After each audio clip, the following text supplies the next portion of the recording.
இது நமது captain news தொலைக்காட்சியின் காலை செய்திகளை வழங்குவதற்காக மோனிஷா.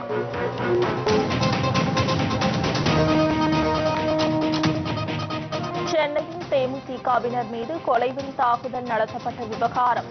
அதிமுகவினரின் அராஜகத்திற்கு கண்டனம் தெரிவித்த EVKS இளங்கோவனுக்கு கேப்டன் விஜயகாந்த் நன்றி.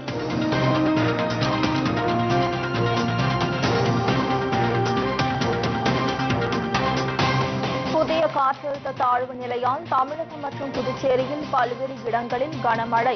பொதுமக்களின் இயல்பு வாழ்க்கை பாதிப்பு.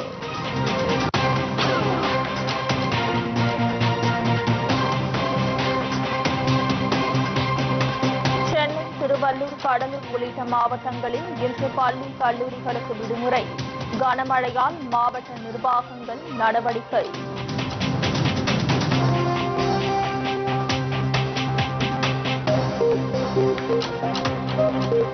நிவாரண நிதியை சுருட்டிக் கொண்டு அதிமுகவினர் முறைகேடு. விவசாயிகள் கண்ணீர் மல்க புகார்.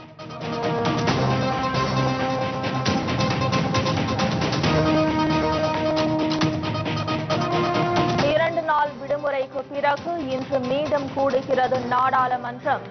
சகிப்பின்மை பிரச்சினை குறித்து இரு அவைகளிலும் காரசார விவாதம்.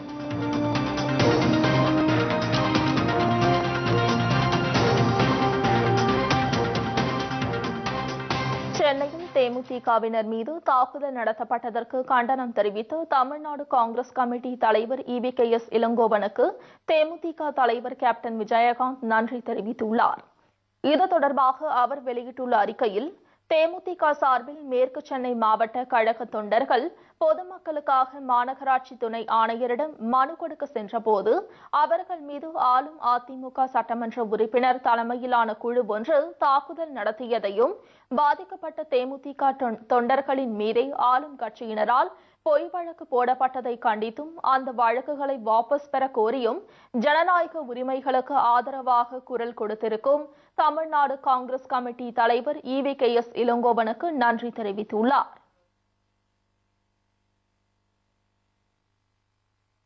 வெள்ள சேதங்களை ஆய்வு மேற்கொள்ள தமிழகம் வந்த மத்திய குழு நேற்று இரவு விமானம் மூலம் டெல்லி புறப்பட்டு சென்றது.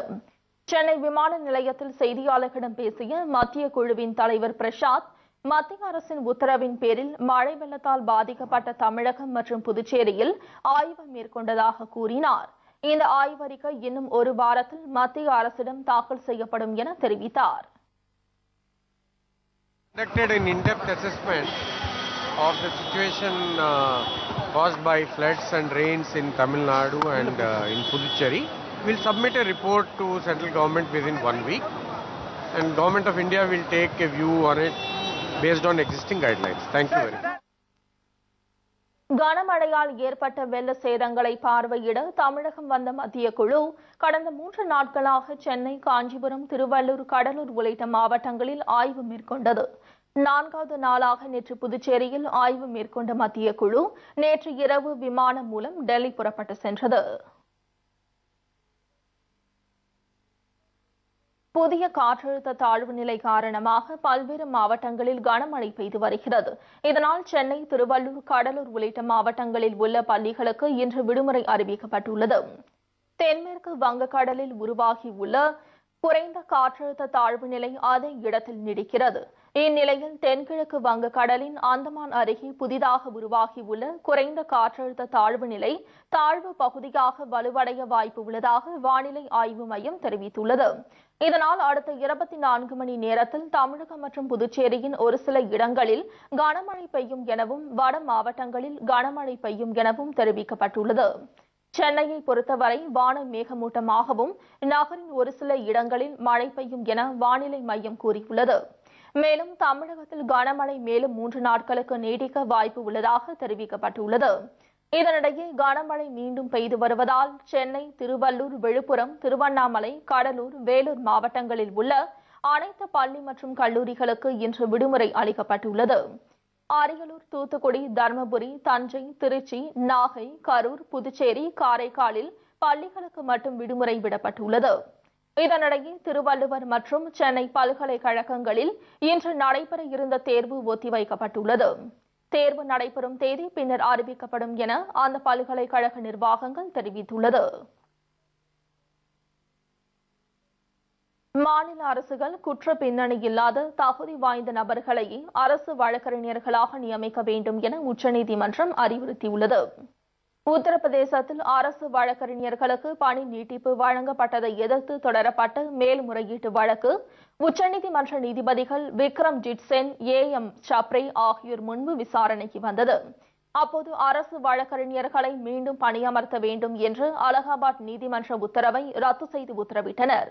மேலும் மாவட்ட நீதிமன்றங்களில் கூடுதல் அரசு வழக்கறிஞர் மற்றும் அரசு வழக்கறிஞர்கள் நியமனம் தகுதி அடிப்படையில்தான் நடைபெற வேண்டும் என்றும் பணி நீக்கம் செய்யப்பட்ட அரசு வழக்கறிஞர்களை மீண்டும் பணி அமர்த்துவதோ அல்லது பணி நீட்டிப்பு வழங்குவதோ கூடாது என்றும் தெரிவித்தனர். அவ்வாறு நியமிக்கப்பட்டால் அது தகுதி வாய்ந்த நம்பகமான வழக்கறிஞர்களை நியமிக்க நினைக்கும் மாநில அரசுகளின் செயலை நீக்க செய்துவிடும் என்றும் கூறினார். எனவே தகுதி வாய்ந்த குற்ற பின்னணி இல்லாத வழக்கறிஞர்களை மாநில அரசுகள் நியமித்தால் மட்டுமே சரியான நீதி கிடைக்கும் என்றும் உச்சநீதிமன்ற நீதிபதிகள் தெரிவித்தனர்.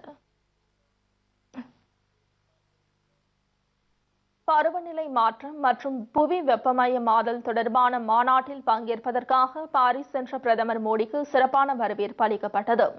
பிரான்ஸ் தலைநகர் பாரிஸில் பருவநிலை மாற்றம் தொடர்பான விழிப்புணர்வு மாநாடு நடைபெறுகிறது.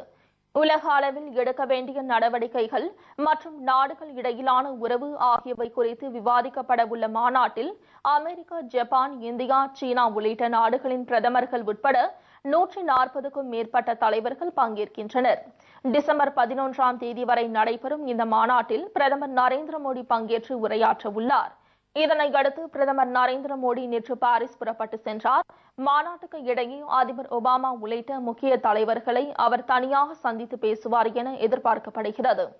மாநாடு நடைபெறவுள்ள பாரிஸ் நகரில் அண்மையில் நடைபெற்ற தீவிரவாத தாக்குதலில் 120க்கும் மேற்பட்டோர் உயிரிழந்தனர். இந்நிலையில் மாநாட்டில் பங்கேற்பதற்காக உலக தலைவர்கள் பலர் வருகை தருவதால் பாரிஸில் பாதுகாப்பு தீவிரப்படுத்தப்பட்டுள்ளது. இதனிடையே 3 நாள் அரசுமுறை பயணமாக குடியரசுத் தலைவர் பிரணாப் முகர்ஜி இன்று குஜராத் மற்றும் டையூ செல்கிறார். முதல் நாள் பயணத்தில் அகமதாபாத் IIM மாணவர்கள் மற்றும் நிர்வாகிகள் இடையே உரையாற்றுகிறார்.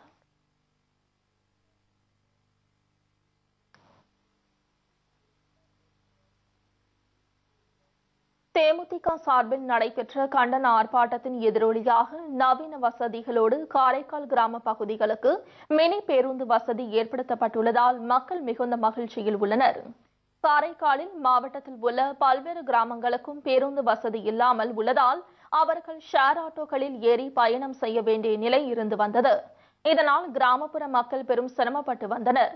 இதனிடையே காரைக்காலில் உள்ள கிராம பகுதிகளுக்கு மினி பேருந்துகள் இயக்க வேண்டும் என கோரிக்கையை முன்வைத்து தேமுதிக சார்பில் பல்வேறு விதமான போராட்டங்கள் நடைபெற்று வந்தது. இந்த நிலையில் காரைக்காலில் முதல் முறையாக நவீன வசதிகளுடன் கூடிய மினி பேருந்துகள் இயக்கம் தொடங்கப்பட்டுள்ளது. இன்றைய தினம் காரைக்காலில் உள்ள அனைத்து கிராமங்களையும் இணைக்கும் வகையில் பிஆர்டிசியின் மினி பஸ் போக்குவரத்தை துவங்கியிருக்கின்றோம். விரைவில் காரைக்கால் டு கும்பகோணம், மயிலாடுதுறை, சென்னை போன்ற பகுதிகளுக்கும் பஸ் போக்குவரத்தை துவங்க இருக்கின்றோம். அனைத்தும் தயாரான நிலையில் உள்ளது. இன்னும் ஓரிரு வாரங்களில் அதை துவங்குவதற்கான நடவடிக்கை எடுக்கப்பட்டது. முதல்ல காரைக்காலில் அனைத்து கிராமங்களையும் இணைக்கும் வகையில் பஸ் போக்குவரத்து தொடங்கப்பட்டிருக்கு. இது தேமுதிக போராட்டங்களுக்கு கிடைத்த வெற்றி என கட்சி நிர்வாகிகள் பெருமிதம் அடைந்துள்ளனர். மேலும் தேமுதிகவினர் போராட்டத்தால் நடந்த இந்த நிகழ்வுக்கு அப்பகுதி மக்கள் தங்களின் நெஞ்சார்ந்த நன்றியை தெரிவித்துக் கொண்டனர்.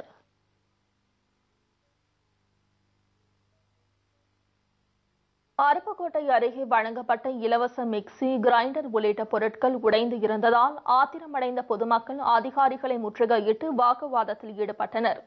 தமிழகத்தில் அதிமுக அரசால் வழங்கப்பட்டு வரும் விலையில்லா மிக்சி, கிரைண்டர், மின்விசிறி உள்ளிட்டவை பழுதடைந்து இருப்பதால் பொதுமக்கள் அதிருப்தியில் உள்ளனர். இதனால் பல்வேறு இடங்களில் போராட்டங்களும் வெடித்து வருகிறது. இந்நிலையில் அருப்புக்கோட்டையில் அதிமுக சட்டமன்ற உறுப்பினர் வைகை செல்வன் இலவச பொருட்களை பொதுமக்களுக்கு வழங்கினார். அப்போது இலவச பொருட்கள் உடைந்து இருப்பதை கண்டு அதிர்ச்சியடைந்த பொதுமக்கள் அதிகாரிகளை முற்றுகையிட்டு கடும் வாக்குவாதத்தில் ஈடுபட்டனர். இதனால் அதிமுக எம்எல்ஏ வைகை செல்வன் அங்கிருந்து அவசரமாக தப்பி ஓடிவிட்டார். மிக்சி கிரைண்டர் கொடுக்குறாங்க, வாங்க வந்தோம். இவன் வந்து ஒரு வாங்கி கொடுத்தத வந்து பிரிச்சு பார்த்ததுல வந்து காத்தாடி உடஞ்சு போச்சு. திருப்பி கேட்டா தரமாட்டேங்கிறாங்க. கேட்டதுக்கு சண்டைக்கு வராங்க. செய்யறத செய்யும் சொல்றாங்க. கொடுக்க முடியாதுன்னா முடியாது அப்படின்னு சொல்றாங்க. எப்படி நாங்க யாத்த போய் கேட்கறது? இப்படியே இதெல்லாம் கொடுத்தா நாங்க என்ன செய்யறது? கொண்டு போய் இதை கூட எங்க வீட்டுல அவங்க வீட்லயே மாட்ட முடியுமா? எப்படி மாட்ட முடியும்? இது சொன்னாங்க சண்டைக்கு வராங்க. இந்த சட்டம் போடுறாங்க. இப்படி இப்படி இப்படி துண்டா இருக்கிறதா எப்படி மாத்த முடியும்? காலையில இருந்து காத்து கிடந்து இன்னும் சண்டை இருக்கிறதா கொடுக்க மாட்டாங்க. உடைந்த பொருட்களை மாற்றித்தர முடியாது என்று அதிகாரிகள் திட்டவட்டமாக தெரிவித்ததால் பொதுமக்கள் ஏமாற்றத்துடன் வீட்டிற்கு திரும்பினர்.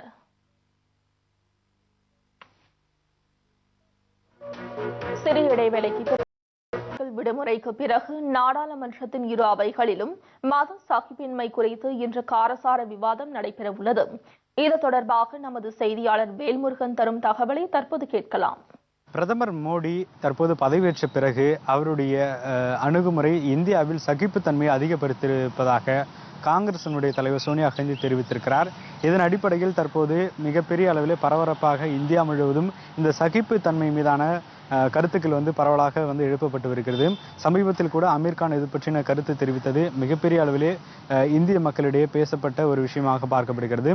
அது மட்டும் இல்லாமல் நாடாளுமன்ற கூட்டத்தொடர் தற்போது நடைபெற்று வருவதால் இன்று சகிப்புத்தன்மை குறித்து பேசுவதற்கு அனைத்து கட்சிகளும் அனுமதி கேட்டிருந்தார்கள், கடிதம் கொடுத்திருந்தார்கள். அதன் அடிப்படையிலே நாடாளுமன்ற விவகாரத்துறை அமைச்சர் வெங்கைய நாயுடு தெரிவித்ததன் அடிப்படையில் இன்று இதற்கு சம்பந்தமாக, அதாவது சகிப்புத்தன்மை குறித்து வாதம் நடைபெறும். அனைத்து கட்சிகளும் இதில் பங்கேற்பார்கள். இந்த வாதமானது பரபரப்பாக மிகப்பெரிய அளவிலே இந்தியாவினுடைய மிகப்பெரிய எதிர்பார்ப்பு பூர்த்தி செய்யும் வகையிலே நடைபெறும் என்று எதிர்பார்க்கப்படுகிறது. குறிப்பாக இந்த சகிப்புத்தன்மை அப்படிங்கிறது இந்தியாவினுடைய வேற்றுமையில் ஒற்றுமை அப்படிங்கிற ஒரு கருத்து மிகப்பெரிய அளவிலே பாதிக்கப்பட்டு வருவதாக சோனியா காந்தி அண்மையில் தெரிவித்திருந்தார். ஆனால் காங்கிரசுக்கு இது குறித்து பேசுவதற்கு தார்மீக உரிமை இல்லை என்று மோடி அவர்கள் விமர்சனம் செய்திருந்தார்.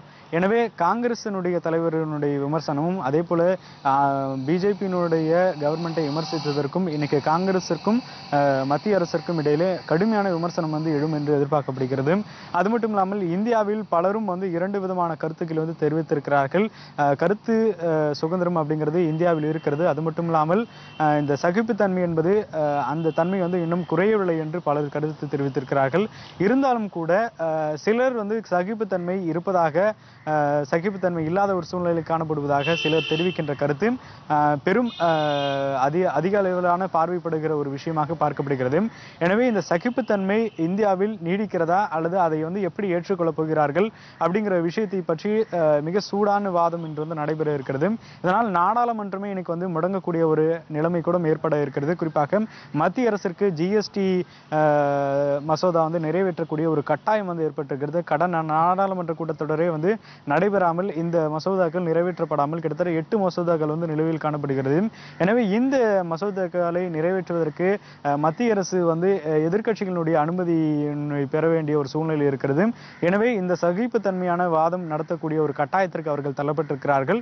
எனவே இன்று இந்த பரபரப்பான ஒரு காலகட்டத்தில் இந்த நாடாளுமன்றத்தில் சகிப்புத்தன்மை குறித்து பிரதமர் மோடியினுடைய கருத்து அதே போல மற்ற கட்சிகளுடைய கருத்தும் இன்று வாதிக்கப்படும் என்று எதிர்பார்க்கப்படுகிறது. இது மட்டும் இல்லாமல் இந்த வாதத்தினுடைய சரியான கருத்துக்கள் பகிர்ந்து கொண்டால் நாடாளுமன்றம் சுமூகமாக நடைபெறும் அல்லது இது அமலில் முடியக்கூடிய ஒரு சூழ்நிலையும் ஏற்படும். பண்ருட்டி அருகே மழை வெள்ளத்தால் பாதிக்கப்பட்டவர்களுக்கு ஒதுக்கப்பட்ட நிவாரண நிதியை அதிமுகவினர் சுருட்டிக் கொண்டு சொற்பமே வழங்குவதால் விவசாயிகள் கவலை அடைந்துள்ளனர். தமிழகத்தில் கடந்த சில நாட்களாக தொடர்ந்து பெய்து வந்த கனமழையால் கடலூர் மாவட்ட மக்கள் வீடுகள் மற்றும் உடைமைகளை இழந்து கடும் இன்னலுக்கு ஆளாகியுள்ளனர். இந்நிலையில் பண்ருட்டி பகுதியில் மழை வெள்ளத்தால் பாதிக்கப்பட்டு வீடுகளை இழந்து வாடும் மக்களுக்கு அரசு சார்பில் ஒதுக்கப்பட்ட நிதியை அதிமுகவினர் சுருட்டிக் கொண்டு முறைகேட்டில் ஈடுபடுவதாகவும் தொகையை குறைத்து வழங்குவதாகவும் அப்பகுதி மக்கள் வேதனை தெரிவித்துள்ளனர். மேலும் மழை வெள்ளத்தால் சேதமடைந்த கரும்பு விவசாயத்திற்கு உரிய இழப்பீடு வழங்க வேண்டும் என விவசாயிகள் கண்ணீர் மல்க கோரிக்கை விடுத்தனர். பத்திரக்காட்டையில் நாங்கள் வெள்ளத்தால் பாதிக்கப்பட்டிருக்கிறோம். ஆனால் வெள்ளத்தால் பாதிக்கப்பட்டதும் யாரும் எங்கள் ஊர் எதுவும் பார்க்கவும் இல்லை, யாரும் கவனிக்கவும் இல்லை. வீடு இடிஞ்சு போய் மழையால் பசங்க எல்லாம் வச்சு ரொம்ப கஷ்டப்பட்டுருக்கோம். சாப்பாட்டுக்காக ரொம்ப கஷ்டமாக இருக்குது. இருந்தாலும் கூட ஊருக்காய் சொல்லி எல்லாம் வழங்கினாங்க. ஆனால் எங்களுக்கு கொடுத்தது 2000 ரூபா தான். 2000 வந்து ஒரு கார்டுக்குன்னு சொன்னாங்க தவிர கார்டு இல்லாதவங்களுக்கு யாருக்குமே கிடையாது. அப்படி இருந்தும் 2000 சொன்னாங்க. ஆனால் அவங்க எழுதிட்டு போகல, எங்கள்கிட்ட கையெழுத்து மட்டும்தான் வாங்கி போயிருக்கிறாங்க. அப்படி இருந்து எங்கள்கிட்ட ஒழுங்காக வந்து சேரல. எங்களுக்கு எந்த ஒரு பாதுகாப்பும் கிடையாது, எந்த ஒரு கஷ்டத்துலையும் எந்த ஒரு சூழ்நிலையும் யாரும் வந்து பார்க்கறதும் கிடையாது. சாத்தானின் கவிதைகள் நூல் தடை செய்யப்பட்ட விவகாரத்தில் தவறை சரி செய்ய இன்னும் எத்தனை ஆண்டுகள் எடுத்துக்கொள்வீர்கள் என சல்மான் ருஷ்டி கேள்வி எழுப்பியுள்ளார். சல்மான் ருஷ்டி எழுதிய சாத்தானின் கவிதைகள் நாவலுக்கு மறைந்த முன்னாள் பிரதமர் ராஜீவ்காந்தியின் ஆட்சி காலத்தில் தடை விதிக்கப்பட்டது. இது தவறு என அண்மையில் மத்திய முன்னாள் அமைச்சர் ப. சிதம்பரம் கருத்து தெரிவித்திருந்தார். இதற்கு காங்கிரசின் பல்வேறு தலைவர்களும் ஆதரவு தெரிவித்தனர். இந்நிலையில் தமது நூல் தடை விதிக்கப்பட்டு 27 ஆண்டுகள் ஆகிவிட்டதாகவும் தவறை சரி செய்வதற்கு இன்னும் எத்தனை ஆண்டுகள் எடுத்துக்கொள்வீர்கள் என காங்கிரஸ் கட்சியினருக்கு சல்மான் ருஷ்டி கேள்வி எழுப்பியுள்ளார். இதனிடையே சுமார் 30 ஆண்டுகளுக்கு முன்பு முடிந்து போன விவகாரம் குறித்து தற்போது கருத்து தெரிவிப்பதன் அவசியத்தை நினைக்கையில் பல்வேறு கேள்விகள் எழுவதாகவும் இந்த விவகாரத்தில் காங்கிரஸ் கட்சி சிறிது சகிப்புத்தன்மையுடன் நடந்து கொள்ள வேண்டும் என பாஜக சாடியுள்ளது. நீலகிரி மாவட்டம் கூடலூர் அருகே அறுவடைக்கு தயாராகி வரும் நெற்பயிர்களை காட்டு யானைகள் சேதப்படுத்தி வருவதால் விவசாயிகள் கவலை தெரிவித்துள்ளனர். நீலகிரி மாவட்டம் கூடலூர் அருகே உள்ளது தொரப்பள்ளி குனில் கிராமம். முதுமலை புலிகள் காப்பக வனப்பகுதியை ஒட்டி அமைந்துள்ள இந்த கிராமத்தில் ஏராளமானோர் நெற்பயிர் சாகுபடி செய்து வருகின்றனர். இந்த நிலையில் கடந்த சில நாட்களாக வனப்பகுதியை விட்டு வெளியேறும் காட்டு யானைகள் அறுவடைக்கு தயாராக உள்ள நெற்பயிர்களை தின்று சேதப்படுத்தி வருகிறது. இதனால் மிகுந்த கவலை தெரிவித்துள்ள விவசாயிகள் யானைகளை வனப்பகுதிக்கு விரட்ட வனத்துறையினர் உரிய நடவடிக்கை எடுக்க வேண்டும் என கோரிக்கை விடுத்துள்ளனர். மத்திய நீர்வள ஆணைய தலைமை பொறியாளர் நாதன் தலைமையிலான மூவர் கண்காணிப்பு குழு முல்லை பெரியாறு அணையில் இன்று ஆய்வு நடத்தவுள்ளது. தமிழக கேரள மாநில எல்லையில் உள்ள முல்லை பெரியாறு அணையின் நீர்மட்டத்தை 136 அடியில் இருந்து 142 அடியாக உயர்த்திக் கொள்ளலாம் என உச்சநீதிமன்றம் கடந்த ஆண்டு தீர்ப்பளித்தது. இதனை அடுத்து அணையின் நீர்மட்டத்தை 142 அடியாக உயர்த்த தமிழக அரசு வலியுறுத்தி வருகிறது. இந்நிலையில் மேற்கு தொடர்ச்சி மலை பகுதியின் நீர்பிடிப்பு பகுதிகளில் கடந்த சில நாட்களாக பெய்யும் தொடர் மழையால் அணையின் நீர்மட்டம் 1.5 அடி உயர்ந்து 138 அடியை எட்டியுள்ளது. இதனை அடுத்து துணை கண்காணிப்பு குழு நேற்று 2வது நாளாக ஆய்வு நடத்தியது. மத்திய நீர்வள ஆணைய செயற்பொறியாளர் ஹரிஷ் கிரிஷ் தலைமையில் 5 பேர் கொண்ட துணை குழுவினர் ஆய்வு நடத்தினர். இதில் தமிழக கேரள அதிகாரிகளும் பங்கேற்றனர். அப்பகுதியில் மழை பதிவு, அணையின் நீர்மட்டம், நீர்வரத்து மற்றும் நீர்மட்டம் உயரும் போது எடுக்க வேண்டிய முன்னெச்சரிக்கை நடவடிக்கை உள்ளிட்டவை குறித்து ஆய்வு செய்யப்பட்டது. இதைத் தொடர்ந்து மத்திய நீர்வள ஆணைய தலைமை பொறியாளர் நாதன் தலைமையிலான மூவர் கண்காணிப்பு குழு இன்று ஆய்வு மேற்கொள்கிறது.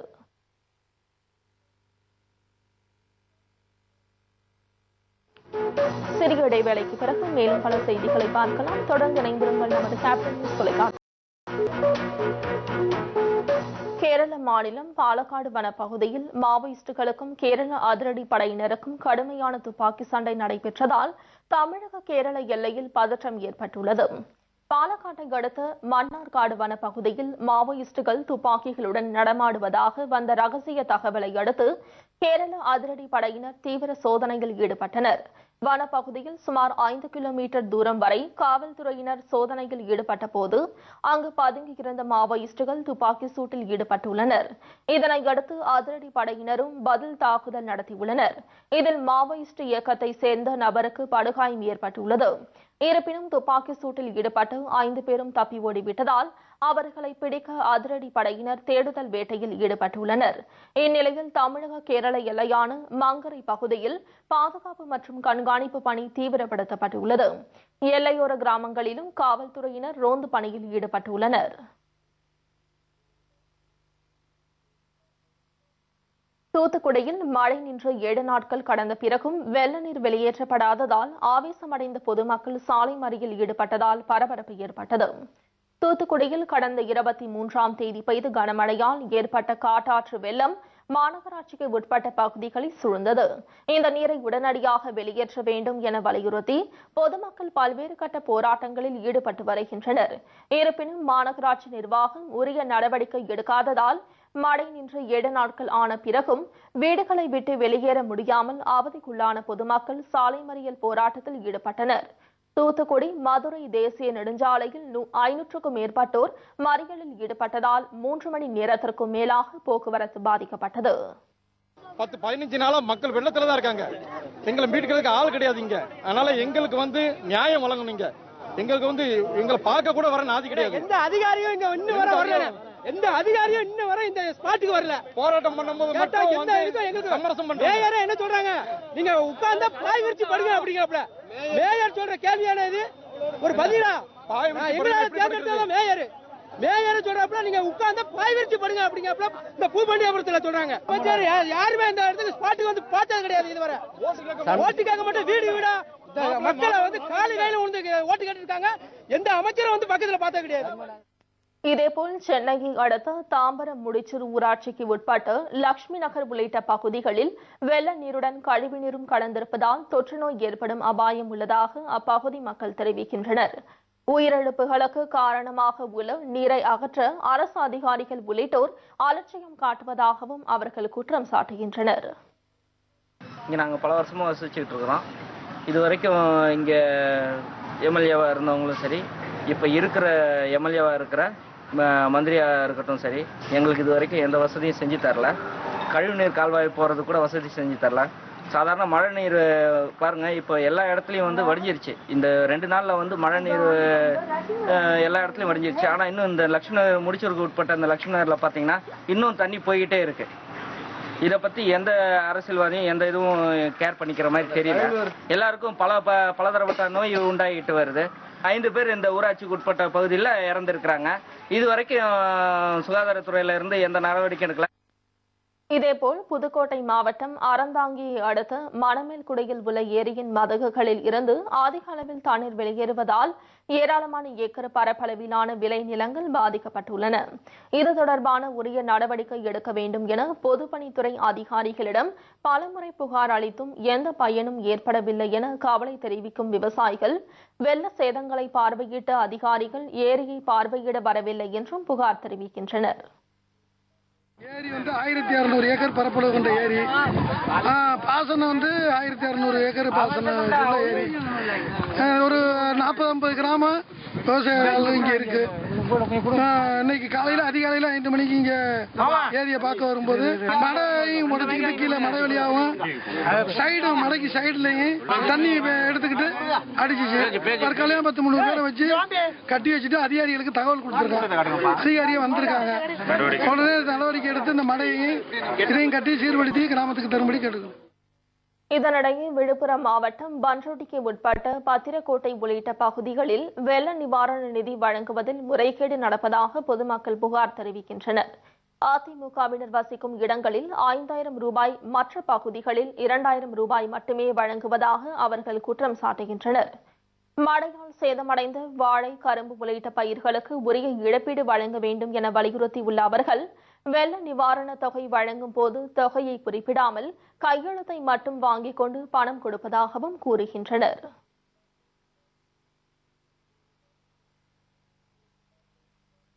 தூத்துக்குடி மாவட்டத்தில் தேங்கியுள்ள மழைநீரை அகற்ற மாவட்ட நிர்வாகம் உரிய நடவடிக்கை எடுக்கவில்லை என புதிய தமிழகம் கட்சி தலைவர் கிருஷ்ணசாமி புகார் தெரிவித்துள்ளார். தூத்துக்குடி மாவட்டம் ஒட்டப்பிடாரம் தொகுதிக்கு உட்பட்டு முத்தம்மாள் காலனி, அத்திமரப்பட்டி உள்ளிட்ட பகுதிகளில் வெள்ளம் பாதிக்கப்பட்ட பகுதிகளில் ஆய்வு செய்த பின் அவர் இதனை தெரிவித்தார். மழை பெய்து 8 நாட்களுக்கு மேலாகியும் தேங்கியுள்ள மழைநீரை அகற்ற மாவட்ட நிர்வாகம் மற்றும் மாநகராட்சி நிர்வாகம் உரிய நடவடிக்கை எடுக்கவில்லை என புகார் தெரிவித்தார். தண்ணீரை உடனடியாக அகற்றவில்லை எனில் பொதுமக்கள் தொற்றுநோய் பாதிப்புகளுக்கு உள்ளாகும் நிலை ஏற்படும் எனவும் அவர் கூறியுள்ளார். ஏராளமான விவசாய நிலங்கள், ஆயிரக்கணக்கான வீடுகள், ஆடுகள், மாடுகள் என பெருத்த சேதம் ஏற்பட்டது. இப்பொழுது வெள்ளம் 10 தினங்களுக்கு மேலாகிவிட்டது. 60க்கும் மேற்பட்ட குடியிருப்புகள் இன்று வரையிலும் தண்ணீரில் மூழ்கி இருக்கிறது. யார் எந்த அதிகாரி பொறுப்பு என்று தெரியாத அளவுக்கு இருக்கு. மக்கள் வேறு வழி இல்லாமல் வீட்டிலேயும் இருக்க முடியவில்லை, தங்குவதற்கும் இடையில்லை என்று தங்களுடைய குறைகளை சொல்வதற்கு சாலைக்கு வந்தால் அதிரடிப்படையை கொண்டு வந்து மக்களை ரத்து செய்து கலக்கிற அளவுக்கு நிலைமைகள் மோசமாயிட்டு இருக்கு. நானும் பல முறை எச்சரிச்சிட்டேன். இறுதியாக மாவட்ட நிர்வாகத்துக்கு எச்சரிக்கை கொடுக்குறேன். இன்னும் ஒரு நாள் தான் பொறுமையா இருப்போம். அதுக்கு பிறகு நானே போராட்ட காலத்துக்கு வர்றதுக்கு முடிவு செஞ்சுக்கிறேன். தருமபுரியில் கொங்கு நாடு மக்கள் தேசிய கட்சியின் வடக்கு மண்டல ஒற்றுமை மாநாடு நடைபெற்றது. இதில் கலந்து கொண்ட அக்கட்சியின் பொதுச் செயலாளர் ஈஸ்வரன், நாட்டில் உள்ள நதிகளை இணைக்க பாஜக தலைமையிலான மத்திய அரசு எந்த நடவடிக்கையும் எடுக்கவில்லை என புகார் தெரிவித்தார். நாடாளுமன்ற தேர்தலின் போது அளிக்க வாக்குறுதியை அக்கட்சி நிறைவேற்றவில்லை என கூறினார்.